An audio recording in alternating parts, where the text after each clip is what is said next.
What is up, everybody? Welcome once again to the No BS BJJ podcast. I'm Brian, your host for our little adventure today. Before we go any further, I need to ask you, please, mash that subscribe button.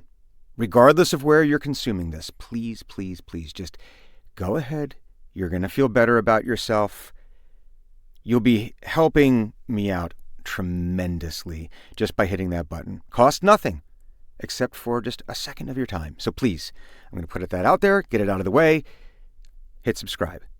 Now that we have that out of the way, I was really thinking about what this next episode should be. And I had originally recorded an episode about cardio for BJJ. I still think I want to release that. Maybe I might want to redo it. I don't know. But as far as the brand, right? No BS BJJ. Well, I thought maybe I should give you a better insight into, that's a bad word, but give you an inside look, rather, into what my thought process is when it comes to teaching a class.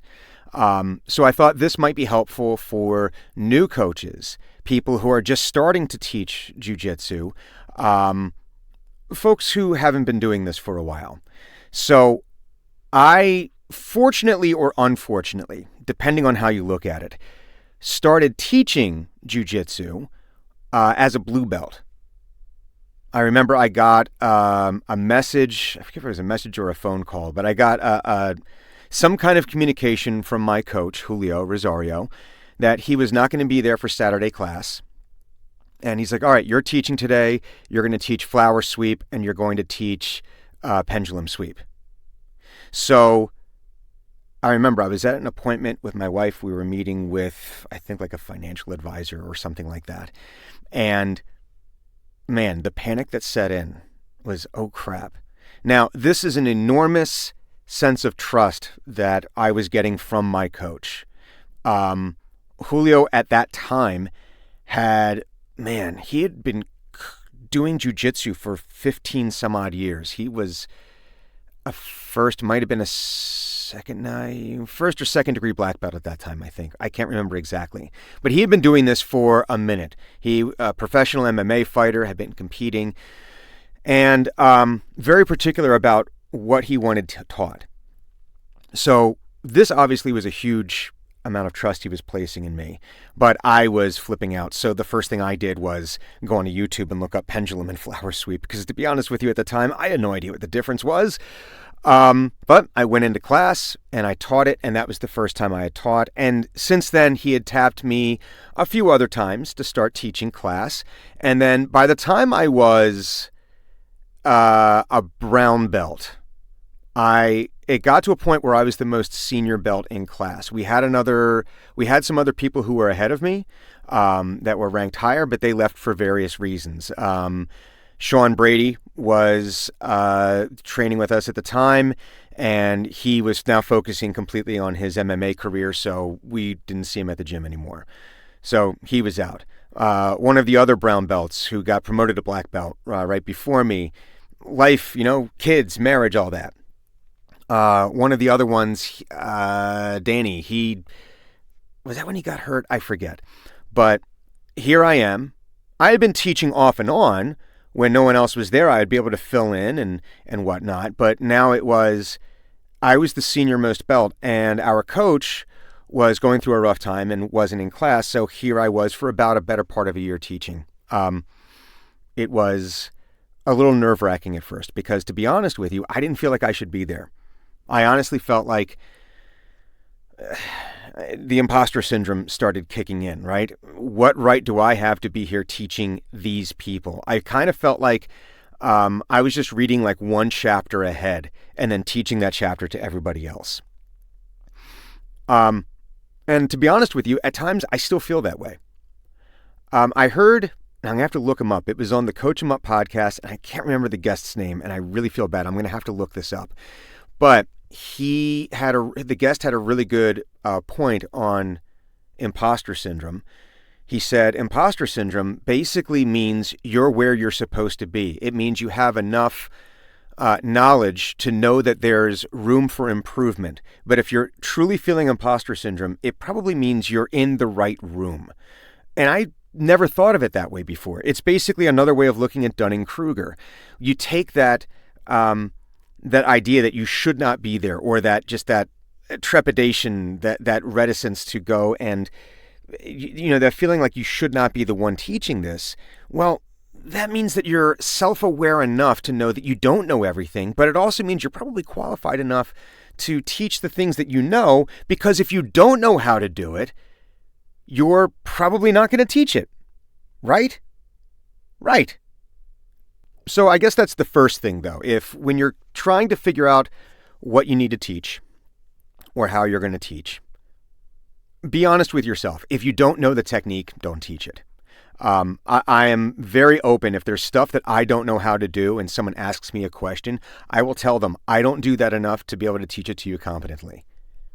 And if I know someone in class who does know how to do that, I will point them in that direction.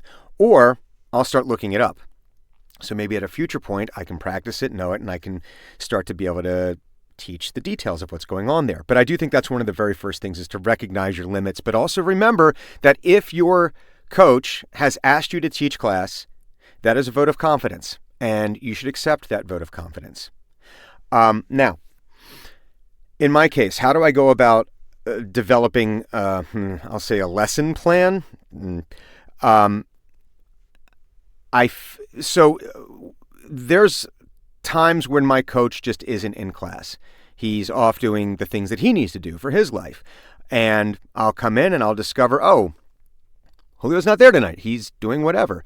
And again, I'm taking this as a vote of confidence in me. He knows, well, Brian's going to be there. I can trust Brian to teach class, so I don't have to worry about being there every single day. So I kind of always have to have something in the back of my mind going into class every night of, well, if Julio's not going to be there, what do I do? What am I going to teach tonight? Now, I'm not big for doing big, concrete lesson plans planned out for weeks in advance. If that works for you, you should absolutely do that. If that brings you peace of mind and that's going to work for you, great. I'm a little more, I go more at the intuitive route. I want to see who's there. I want to see what we've been working on for the past week or so. I want to make sure we're advancing things. I don't want to stay on one subject for too long because people get bored. Because listen, you could spend weeks going over one position, one move, one sweep, because there's so many details you want to work on and dive into and get deeper and deeper on. But at a certain point, people get bored. So there is just the practicality of needing to constantly move forward.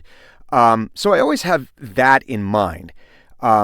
But so case in point, last night, and this is where this idea came from to do this episode.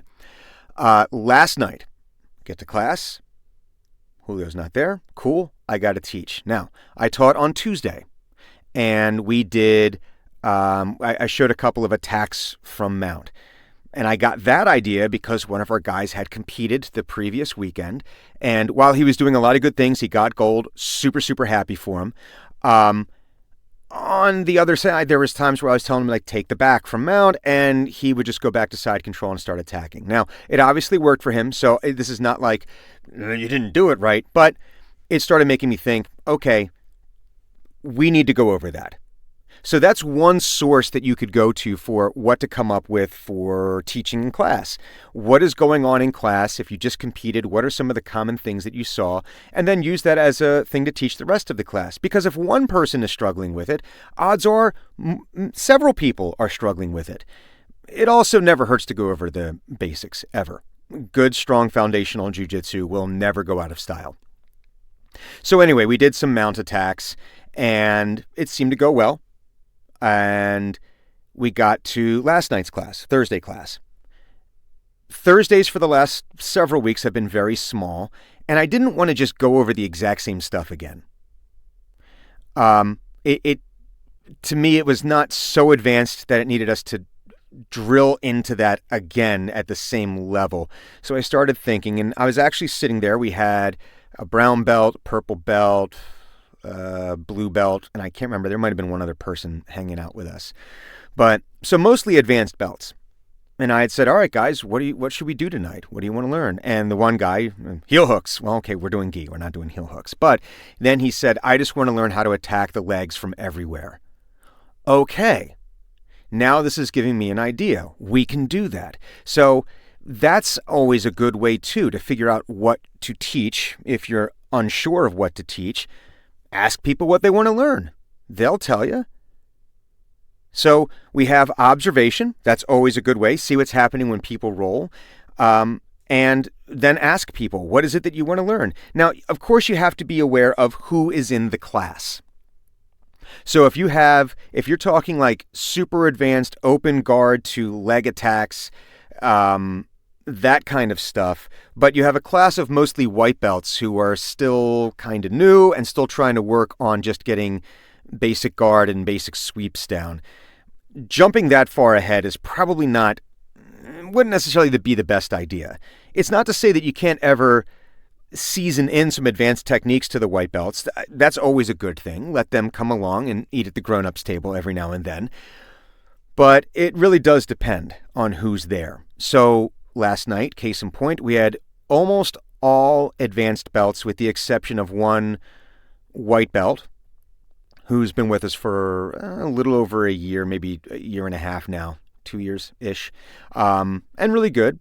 And then we had a 60-year-old woman who was doing her first night of a free trial.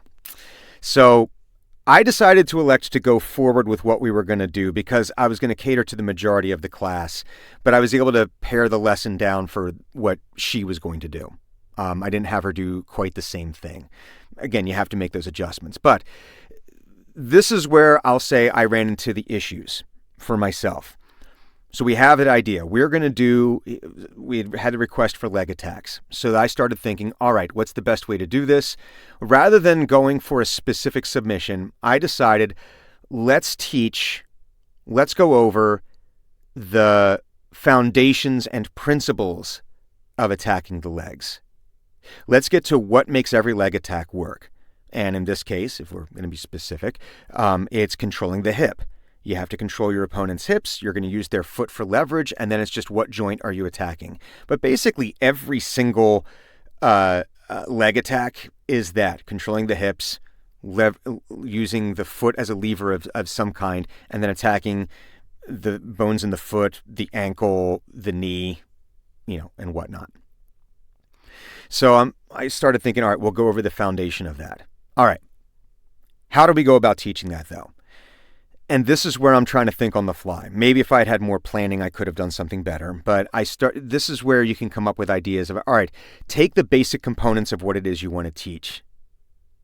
And there's your lesson plan. All right, so we need to go over getting control over the hip. We need to go over the lever. And then we need to go over what it is that we're attacking. So I broke that down into steps, and then I'm like, all right, how are we going to go through each one? So, all right, cool.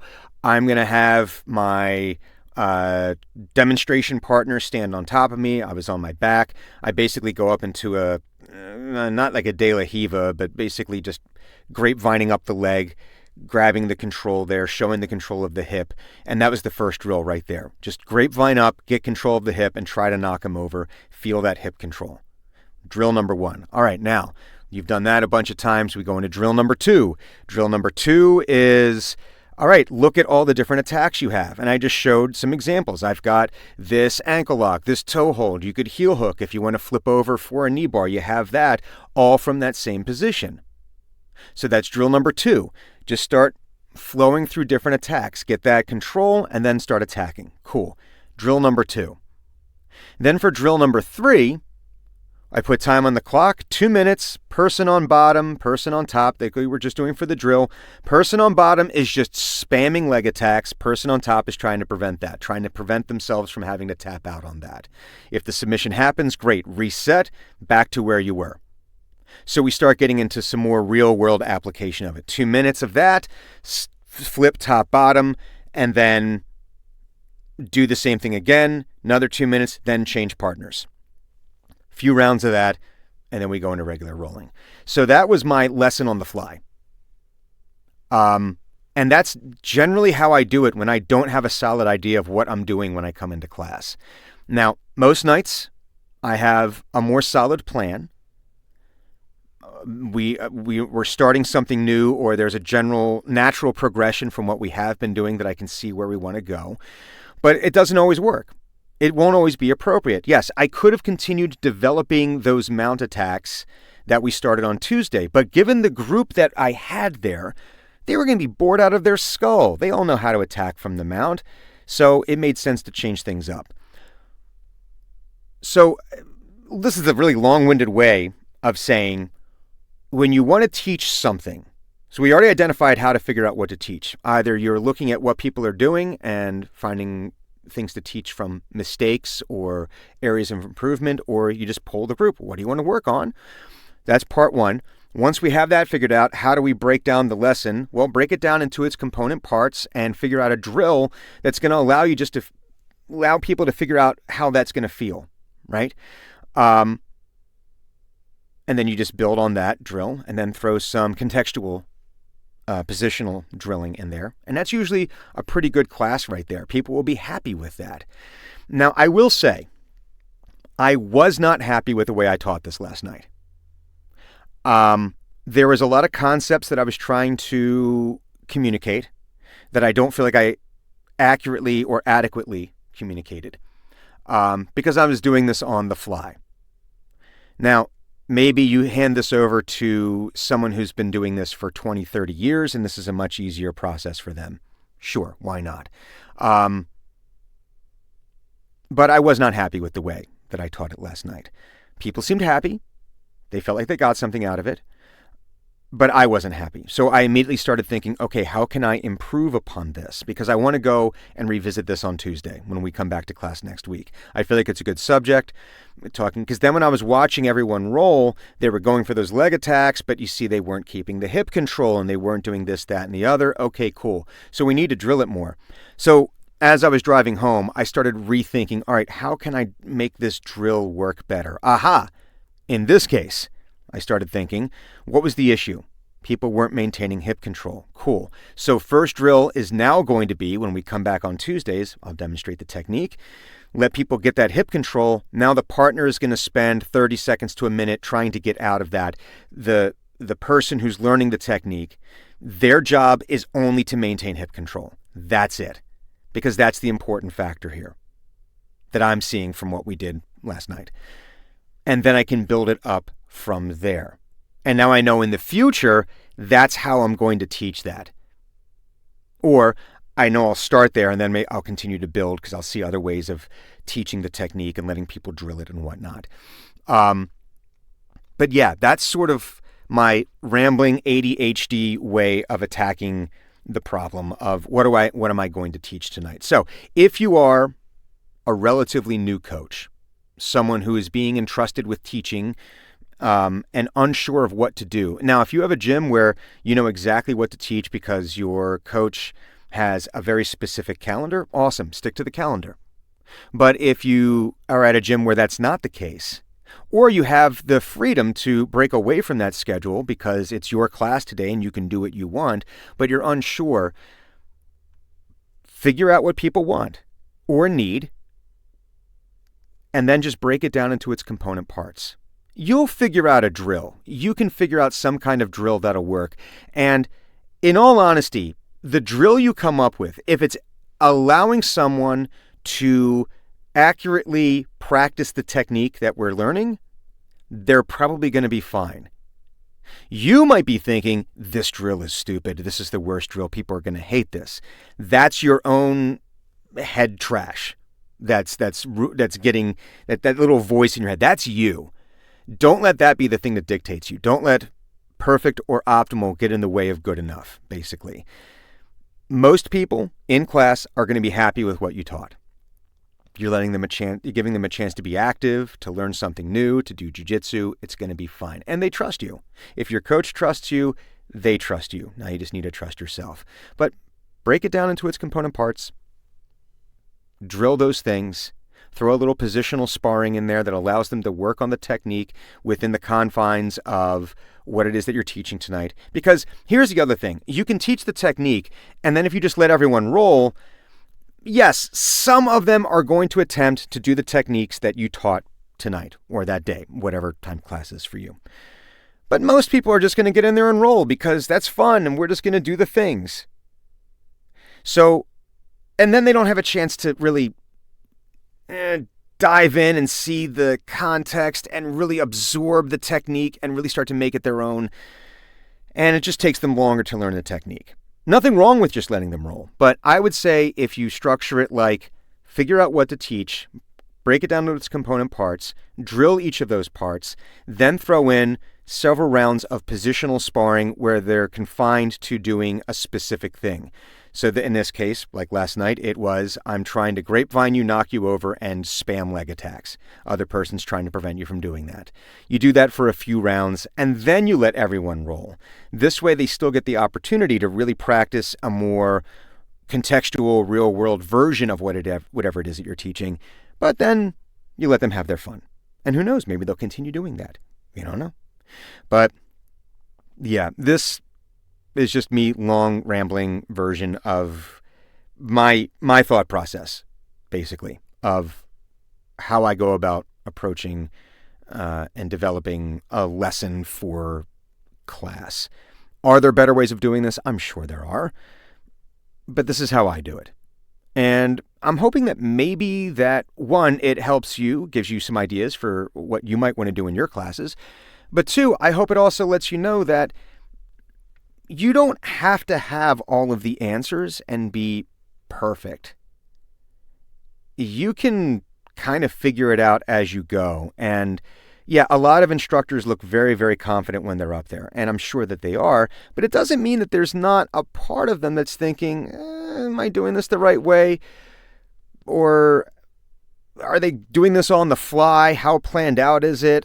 So this is me, pulling back the curtain and just showing one way that it is done. And I hope that that is helpful for you. Let me know if it was. Yeah, that's what I got. That is this week's rambling, a bit shorter, but I think, 20-ish minutes is a pretty good time. So I hope this is, again, I'm going to repeat myself. I hope this was helpful for you. Thank you very much for taking the time to listen to today's podcast or consume it via video if you're watching this on YouTube. Please follow me on Instagram, St. Brian BJJ. It's the same handle on YouTube. Please smash the subscribe or follow button on either one of those things. Feed the algorithm, like, subscribe, share, comments. Thank you very much. Best of luck. Let me know if this is helpful for you, and have a great day. Thank you.